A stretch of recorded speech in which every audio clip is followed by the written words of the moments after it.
John Mercure and Greg Matzek with you on Wisconsin's Afternoon News. Hope you're having a great Tuesday. Having an awesome day. Today, the big news is that the sales tax passed in the City of Milwaukee. The Common Council, in a 12-3 vote, says, yeah, we're going to implement a 2% sales tax.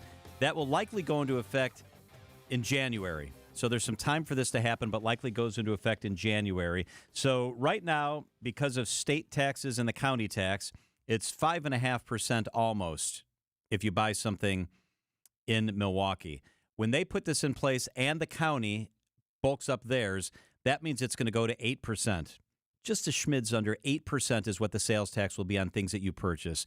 Greg, there are some important exceptions to this. If you buy groceries, if you buy medicine, a couple of other things, they are exempt. So you don't pay sales tax on that. You buy fast food or other prepared food or just about anything else, you're going to pay the increased sales tax. So we did a little bit of math. I want to run through a couple of things for you. So I just got back from a trip, and before that trip, I spent about $200 buying things like toiletries, some new clothes items, a couple of travel-related things for the trip. Okay, so I spent $200. $200.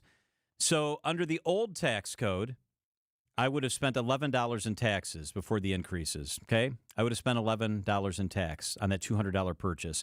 Now, when this gets passed by the council, which it has, the county board, which will happen, and signed by their leaders, it'll be $16 in tax. So I'm going to pay about $5 more in tax. Is that going to change the way I do things? No, probably not. Let me give you one bigger example. Best Buy. Where I live, I am about halfway between a Best Buy store at Mayfair Mall, which is in the county of Milwaukee, and I'm about halfway between one in Waukesha County. So if you decide to shop at a Best Buy in the city of Milwaukee or one in the city of Menominee Falls, say you're buying a $1,000 TV, that's $50 in tax if you buy it outside of Milwaukee. You buy it in the city, you're going to be $80 in tax. So that's $30 difference. That makes a difference to me. On that single item, yes. What would compel me to go where I know I'm going to pay more for the exact same product? Exact same product Exactly in the exact same store. So that's a big difference. In my mind, I kind of say if I'm buying the exact same product, like a big screen TV or a new lawnmower, if it's $20 or more, I'm going somewhere else for sure. And you and I are in the position where we make a decent wage here. Can you imagine the impact this is for real people that are going to have to make decisions now about what they do and don't buy? Because it's a real difference. So I think about things that I do in the city most commonly, and it's sporting events, and it's dinners, it's things like that. And in some of those instances, I know I can grab a meal wherever I want in Menominee Falls, Sussex, Heartland, Lake Country, doesn't matter. But if I'm feeling like a great steak at Carnivore some night or some other meal that it's specific to that location and restaurant, I'm going to go to Milwaukee if I want to have that particular meal. Sporting events in the city of Milwaukee. Tickets, I assume, are part of what is taxed. If you're going to go to Fiserv Forum, if you're going to go to American Family Field, if you're going to see an Admirals game, that's all affected. Yep. So I did a similar little shopping trip. In fact, I logged into your Target account, John. This might be coming to you later today or sometime tomorrow. What'd you buy us? I hope you don't mind the Sonic the Hedgehog Kids lunchbox. We got a couple of those. So I plugged in just like from a school list. What do we buy our kids for back-to-school shopping? Markers and pencil sharpeners and glue sticks, lunch boxes, all that kind of stuff, notepads, notebooks, folders. And it was about $200 that I racked up in a cart, which I charged to your card. And to your point, I mean, it was a little over $4 difference if I were to do this in Sussex or Menominee Falls or Brookfield or anywhere in Waukesha County versus a Milwaukee Target. So to me, then it boils down to convenience. And I do live closer to those suburban stores, so I'm likely to go there anyway. But if I lived in downtown Milwaukee, I wouldn't say to myself, I'm driving out to Brookfield so I can spend $4 less. I probably wouldn't do that. I would err on the side of convenience. Yeah, I'm with you. And shop wherever is closest to me. So, Tony, you live just outside of the city of Milwaukee, right? Yes. Will this make a difference for you as far as where you shop? Because you're really close to the border, but not in Milwaukee. Yeah, I don't think it'll make a difference in where I shop personally, but I think one of the things that is kind of overlooked here, some of the reaction we've heard of people being obviously upset with this, is so, Matzek, you brought up your back-to-school shopping trip. You're going to spend $200, whatever, and it's an extra $4 in taxes when this goes into effect. $4 is like a pound of ground beef. That's chicken. That's pasta and noodles. So for the majority of the community in the city of Milwaukee, that $4 stretches to other necessities in life. And I think that's something that is being a little overlooked, I think, by a lot of the people commenting on this thing is like, oh, it's not a big deal.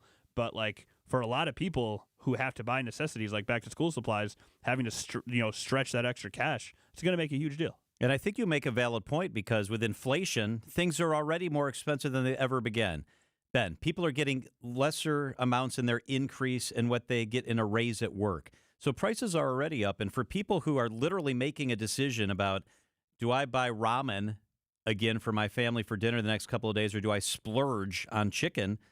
This is a real deal. Now, that's why so many in the inner city have been upset with this, because they say it's regressive. They say that population is adversely affected in greater numbers. Makes a difference. So we brought up the car thing with Mark, and Mark correctly identified what happens when you purchase a vehicle. If I go to Holiday, John, or you go to Griffin, and you're outside of the city of Milwaukee, it goes based upon where you live. Yep. But if you live in the city of Milwaukee and you purchase a vehicle at Holiday Automotive in Fond du Lac or Griffin, then you will have to impart that tax, right? So on a $29,000 vehicle, I plugged in some numbers here. A 2020 Ford Explorer XLT, is that what you have? Yes, it is. Yes, we purchased you another one here, John, on the program. It's got 50,000 miles on it, retails at $29,750. So I plugged in the numbers: 60-month loan, 5% interest rate, which might be slightly high right now, Yep. and a 7.5% sales tax. Yep. The sales tax is over $2,200. 5.5% sales tax is $1,600. That's a real difference. So that could affect where you choose to Yep. live. And again, we brought up Milwaukee County property taxes, which are just completely obscene. Now, the marriage of these two things, that could detract some younger generation, folks who live downtown, from actually moving downtown or living in the city of Milwaukee. You should be aware also, you should probably sign out of your Instacart. Oh, boy. I'm on your Metro Market Instacart. Oh, no. 300 bottles of the orange Gatorade will be at your house when you get home. You need that after your cruise adventure is what you I need. could have used it a couple days ago, that's for sure. We did have some notes, people asking, like, historically where things rank. Just real quick on the numbers here. So Wisconsin's 5% base tax rate is 39th highest in the country. Very reasonable. Average local tax, Wisconsin, I know you're combining all the different counties and what they do. Wisconsin ranks 45th, and the average combined tax rate at 5.43%, Wisconsin is 48th. So Wisconsin, from a sales tax perspective, is pretty reasonable. So that's where your idea of Milwaukee being sort of an island county or island city, that's got some weight to it. I haven't checked out yet. Do you like the red better? Should I get you the fruit punch? I like the red. Okay, we'll go with that. 3:45 at WTMJ, the best in the business. Major Garrett, CBS's chief Washington correspondent, up next. Be our eyes on the road. See something out there that I should know about? Hello, reporting an accident.